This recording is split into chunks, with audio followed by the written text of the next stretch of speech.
Hi, everyone. Real thrilled to be here. Thank you for your precious time. To give you some insights about what a Bitcoin offering looked like at an institution like ours. So this is actually our marketing logo, and it's not just a logo, it's also a bit of metaphor of what kind of hurdles you have to overcome to get an institutional Bitcoin offering within a bank institution.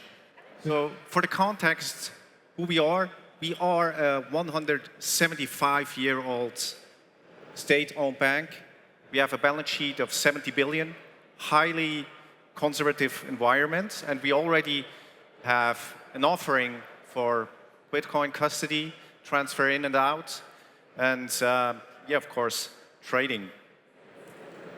So I would like to tell you how to overcome those hurdles and the management buy-in over the years, and would like to highlight also 2 use cases about that. But first, where we stand. So we actually started our journey 2016. So in mountaineering wording, there is no shortcuts to the top, actually. So we started 2016 with our journey, and there was actually 3 topics every time discussed. So it's for criminals, get rich quick, or it's volatile.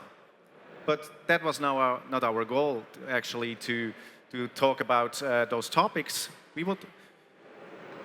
Our goal was to analyze technology and to get there, and how we could get a benefit to our customers and even for our institution to integrate this technology.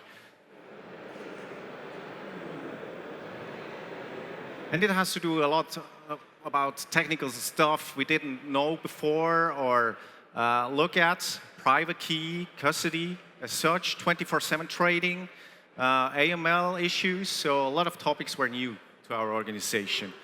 But yeah, it is a long journey, as said, in 2016, so what is actually the current state? And unfortunately, at an environment like ours, it's not much better. So that's actually frequently asked questions at our community. So it's too volatile, it has no intrinsic value, I don't like it, or ESG principles. And yes, also this is asked several times, so when does Bitcoin move to proof of stake? And we all know when that happens, right? So how we get there?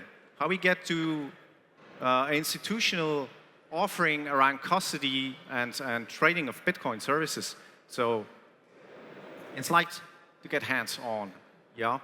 So we have to study, actually, several things around an offering, how to custody that, and also which benefits we could get to our customers. We actually integrated Lightning 1 year ago in our customer restaurant to pay with that, to look how it works, and customers and employees were surprised how easy it is. So that was actually one of the key facts that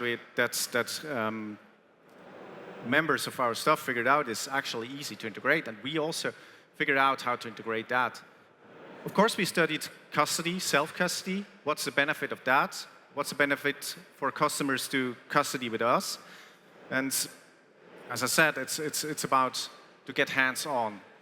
Actually, we started 2016 with a 4-year market analysis, only what's out there, to find out which products out there, which solutions, which technology, and how we can implement that. So we have a lot of legacy systems. It's quite complicated to incorporate that. And that was actually the journey. So then after that, we did a pre-study. So we had not to convince just our customers, because we had also to convince our board. Is it secure? Can you do a secure custody with an institution like that? And there are any risks for a bank to implement that? And of course, it was a risk-based approach, actually, for our institution. I would like to highlight 2 use cases. The first, of course, it's custody. It was actually a three-step approach, I would say, and it lasted over 3 years until we got our full certified and secure custody up and running. So, and the first step actually is preparation. And we learned a lot from Bitcoin, how to do, what we can do, and to minimize risks for us as an institution, and also, of course, for the customers. So the first step was 1.5-year period about what are for risks are out there. What kind of risks are out there? So is there operational risk? Is there technical risks, DDoS attacks, and so on? So several attacking vectors appearing, and we have to be ready for that all over. One example is how do you get random numbers right, or in a regulated environment, how you can be sure that random numbers, when you use an application or a tool for that, that they are random. So yeah, what we learned from Bitcoin, you can throw dice, right? And we did that. So actually, that's one mitigation of risk. You also have to look at how you handle transfer in and out. So that's actually when you got into BIP32, deterministic wallets, and how you can handle that in the transfer in and out environment. So we also had to look into that. And after that, when you know all the risks and the mitigation you can do about this setup, you are ready actually to store the keys. So there is a key ceremony, a seed phrase, which you implement also in the institutional setup. But the key ceremony in our environment lasted 3 days. So it was not just 5 minutes. It was a process with preparation over 1 day with the tools we had, or our laptops we used, certified from our security, and so on. So it was first a preparation process with the right environment, with the right tools, with laptops, and so on. And after that, it was an audited process, through and through, over several people looking at that and look if we didn't have any attack vectors, right? So then it comes to store the keys. After that, it comes to operational readiness. So we did our key ceremony, as I said, a few days. And after that, you have to prove is everything right implemented. So operational risks are still there. So how many people can transact actually with your wallets? How many people can transfer actually funds around there? So after that, it was another 1.5-year period of auditing how we operate those wallets, keys, and everything else. And it was really important, not only for us to see any attack vector or things which could go wrong, but also to get the buy-in from our managements, that they see we act in our environment, in our security framework, which is already implemented in the bank, and it works actually. So it was really important to see that working. And the operational readiness goes that far that we consider actually this setup to be so safe that we are not dependent on any counterparty. So if our custodian is not there, we can recover the keys. So we are our own custodian. We have our own private keys. Your other keys, your coins, that also counts for us as institutions. So we want to have that. We couldn't even do it with an open source wallet, actually, if we would like to, but we don't like that. To do that. The second case is a bit more complicated because it's highly emotional. Bitcoin-backed lending. So, as we all know, never sell your Bitcoin is one of the mantras in the community. And of course, as Bitcoiner, We see a lot of demands for such services, but it's highly complicated to integrate that because, as I said, it's emotional. But there are a lot of good, actually, analysis and research about this topic. Here's an example from Fidelity Asset Management, which they analyzed the volatility between Magnificent Seven and other assets and Bitcoin. And yeah, Bitcoin is not the most volatile asset, right? And how it's going over time, the volatility, it's going down. But when you tell that inside of the institution, no one believes you actually until you prove it by yourself or with your own data. So yeah, what you have to do, also Bitcoin mantra is don't trust, verify, right? And that's what we actually did. We also backtested it over 5 or even 10 years, but the 5-year period is in our view actually a good time period because we had some really volatile times in there. We had Terra Luna, things happened, we had COVID in there, so we could actually see how it went over time. And yeah, it's not the most volatile thing. We figured it out by ourselves with our own data, so it's right. So first, you have to research. Second, you verify by yourself, and you figure that out, right? So that's actually the second thing you could do. And there's also another question. We discussed it a lot in our operations team. So how liquid is actually Bitcoin? When there is a margin call happening, what can I do, right? And a lot of team members didn't know actually that is quite liquid, right? And 24/7 available. And when you compare that, so it's also a good chart from the colleagues' brains here. So operational trading hours, Bitcoin versus active stock market. So if you show that, and if you implement that, you can tell your members, your management, you actually mitigate risk by implementing Bitcoin as collateral.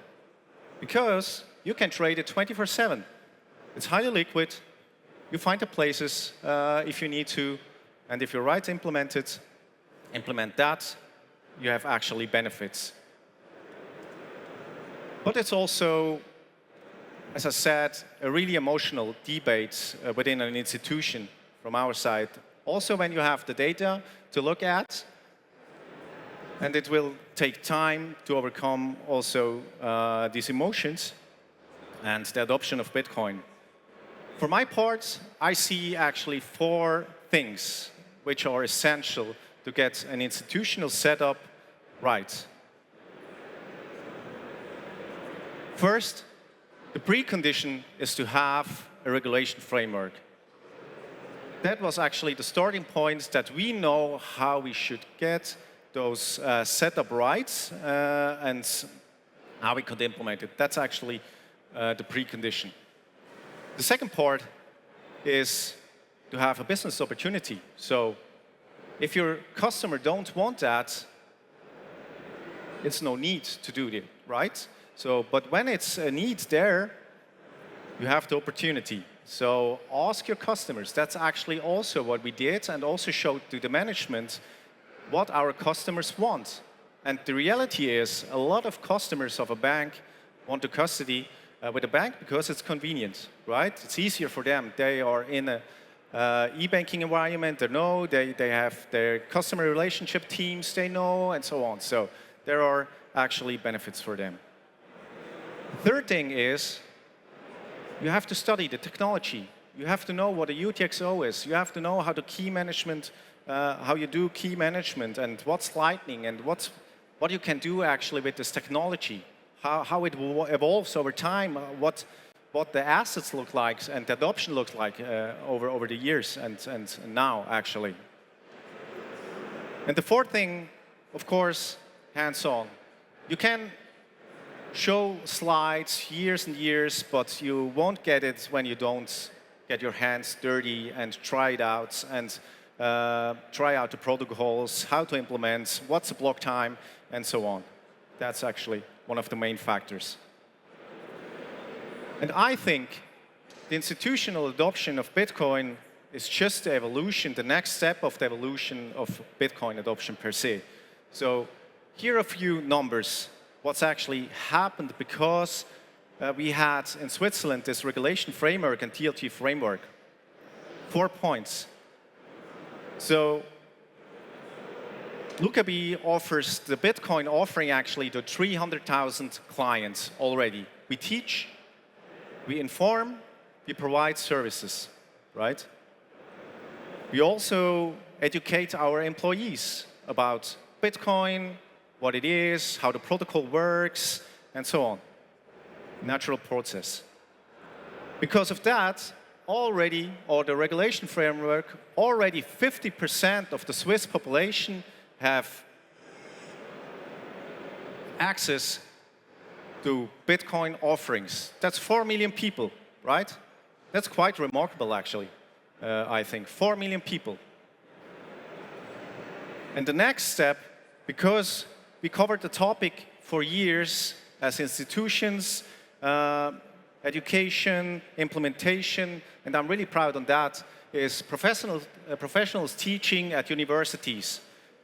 The first European Bitcoin economy course is happening at HWZ, right? And we teach there how it's implemented.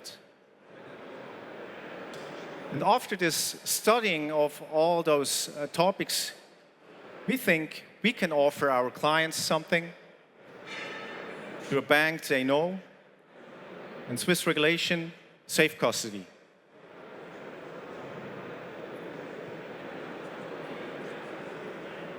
And I think that's actually the next phase of Bitcoin evolution and adoption is the institutional adoption and the banking adoption. So you see minor changes when you do improve your products or just different services. But when you see the paradigm shift, what is happening with Bitcoin, then you have the quantum leap and the next phase of Bitcoin adoption. Thank you very much for your time.